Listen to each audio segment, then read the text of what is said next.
This is Democracy Now!, democracynow.org, The War and Peace Report. I'm Amy Goodman. We're on the road in New Orleans, Louisiana. We're broadcasting from New Orleans Public Television station WLAE. We turn now to look at the case of a man who spent more than 42 years in solitary confinement in Louisiana, believed to be one of the longest-serving prisoners who served on death row.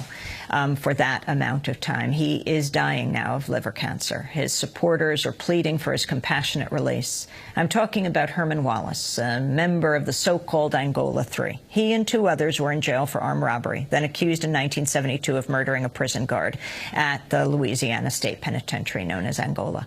The men say they were framed because of their political activism as members of one of the first prison chapters of the Black Panther Party. Herman Wallace is now 71 years old, in the late stages of liver cancer. Robert King Wilkerson was released in 2001 after 29 years in solitary confinement. The third of the Angola 3, Albert Woodfox, remains in prison and says he's been subjected to strip searches and anal cavity searches as often as 6 times a day. Well, as Herman Wallace faces the end of his life, we're joined now by two people. But first, I want to turn to a clip from a new film about Herman's collaboration with one of our guests. 12 years ago, artist Jackie Summel began writing to Herman Wallace, and one day she asked him, what kind of house does a man who's lived in a 6-foot by 9-foot box for over 30 years dream of? Wallace wrote back with a description, and soon afterward, Jackie made a commitment to build the house so Herman could either live in it upon his release, or so it could serve as a symbol of survival and hope. The two have often spoken by phone in between their visits, though Herman is now too weak to speak anymore. The calls are part of the story documented in a new film called Herman's House that just premiered on PBS, on POV. In this clip, it was Herman who comforts Jackie after the Louisiana Court of Appeals just turned down his latest appeal. Jackie? Yeah. What's the matter? Nothing.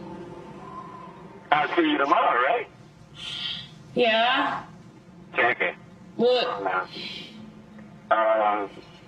Look, this is a struggle, kiddo, all right? You hear me? I hear you. This is a struggle, and it's worth it. It's part of that. You have to roll with that, and it should make us stronger, right? Yeah, well. So, please, come on. Last thing you want to see is down. You are too much of a strong, happy person for that. And I think as long as you know that I'm okay, I think that's all that should matter, right? That's correct. Right, and I'm okay. That was Herman Wallace speaking with our guest today, Jackie Summel. She's the New Orleans-based artist behind Herman's House, a collaboration with Herman Wallace and the subject of this new documentary by the same name that premiered on PBS POV this summer.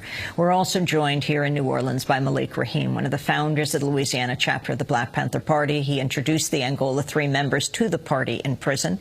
He's also co-founder of the Common Ground Collective, which helped bring thousands of people from all over the world to help rebuild New Orleans after Hurricane Katrina.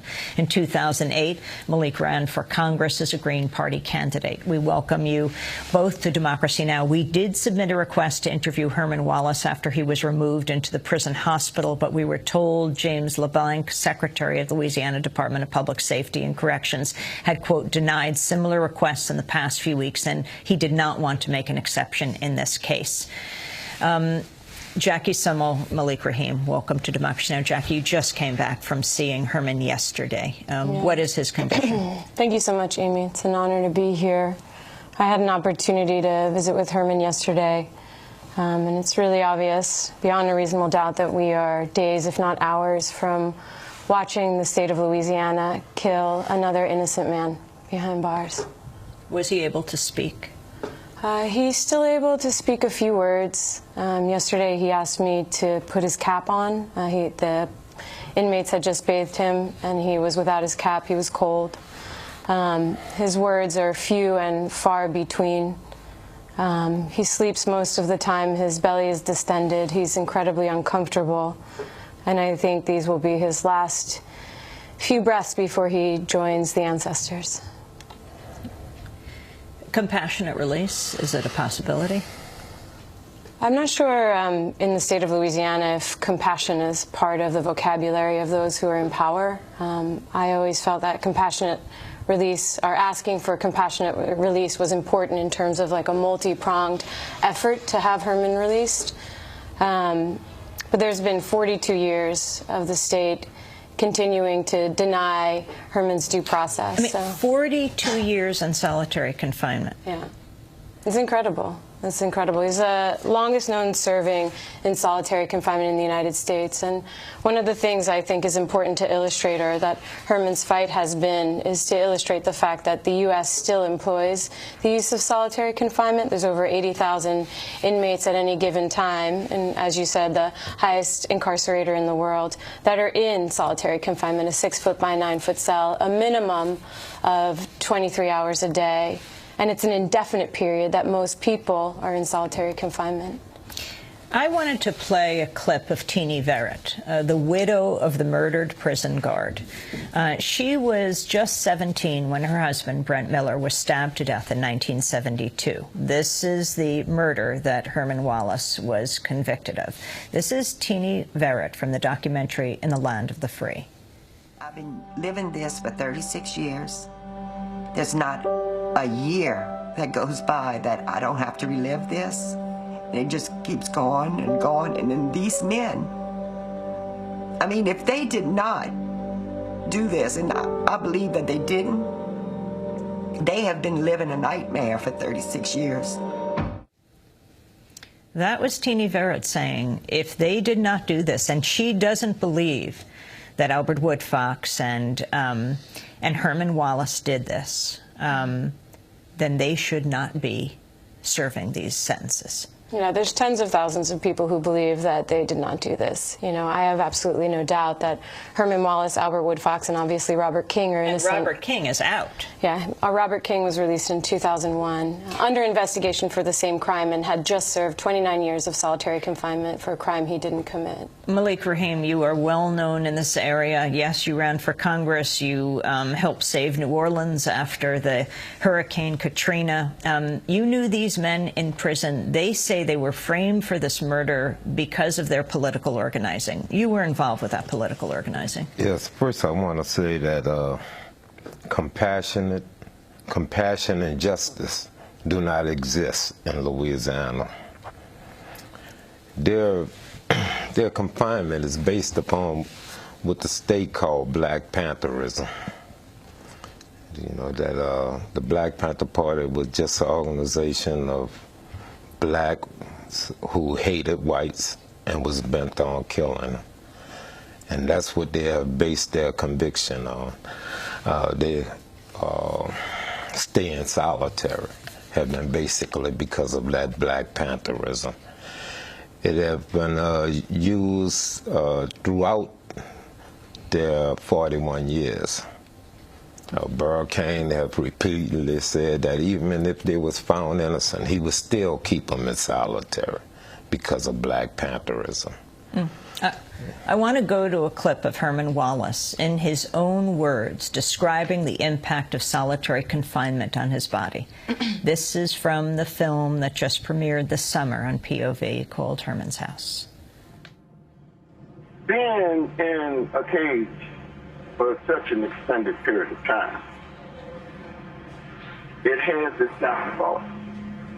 I mean, you may not feel it, you may not know it, you may think that you're okay, and you just perfunctorily move about, you know. However, when it was removed from out of that type of situation and placed in an open environment where, you know, you're even breathing that oxygen and it's getting into your lungs and you're feeling something, you know, growing within you, and you begin to develop a different mode within your body.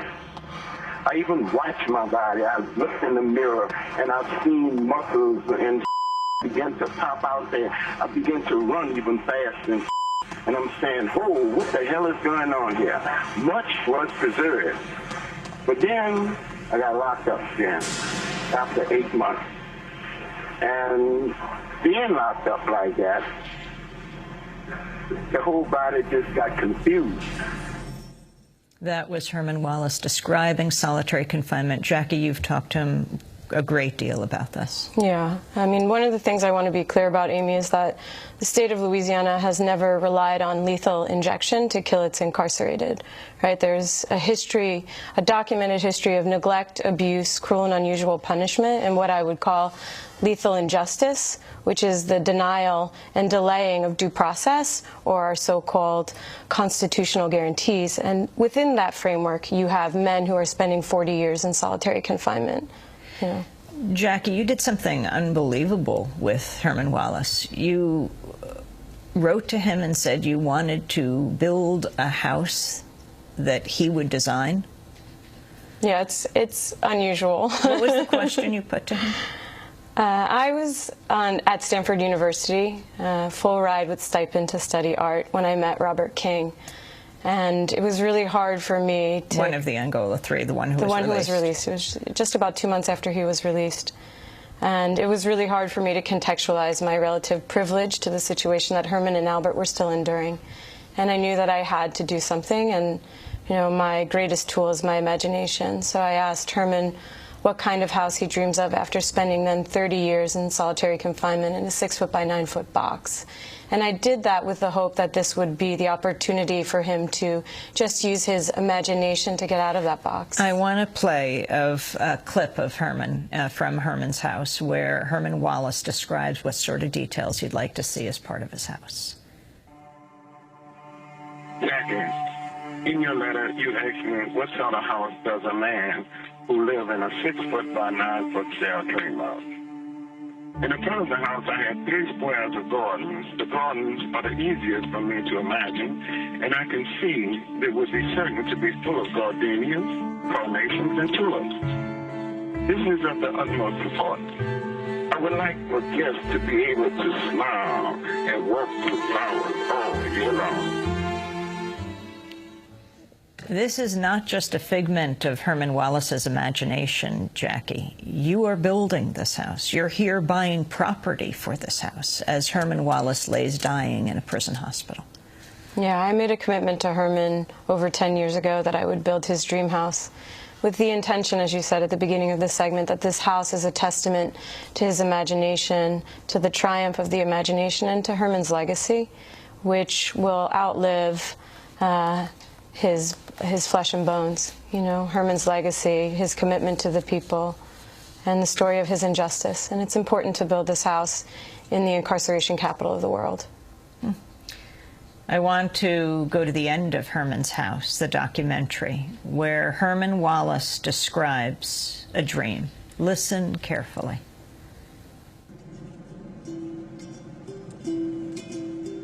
I've had a dream where I got to the front gate and there's a whole lot of people out there. And you ain't gonna believe this, but I was dancing my way out. I was doing the jitterbug. I was doing all kind of crazy, stupid ass, you know. And people were just laughing and clapping, you know, until I walked out that gate. And I remember that dream, and I turned around, you know, and I looked, and there all the brothers was in the window waiting and throwing a fist sign, you know. It's rough, man. It really is. It's so real, you know. I can feel it even now, you know, talking about that.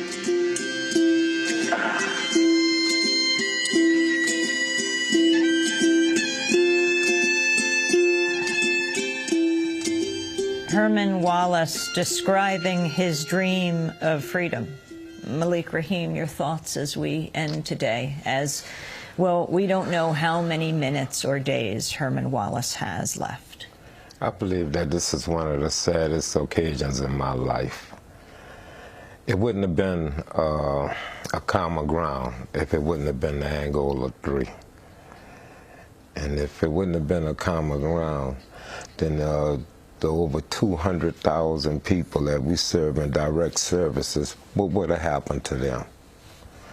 You cannot say that that justice prevail when you have individuals that under these harsh conditions, I mean going through the brutal summers, locked in those cells. and the coldest winters locked in those cells, and still have enough compassion to help save this city that have literally forgotten him. You know, I mean, a common ground never would have been sent out the way it was. It was started by by Angola 3 supporter, Scott Crow.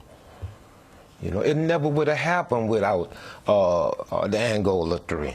And this is the reward that he get for saving this city and this area, is to die in a prison cell.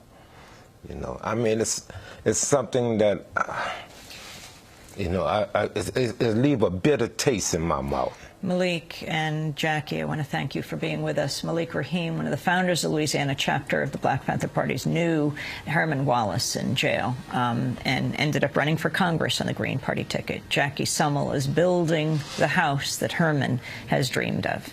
Herman's house describes their collaboration on PBS POV. That does it for our broadcast. Special thanks to Renee Feltz, Amy Littlefield, Dennis Moynihan, Sam Alcoff.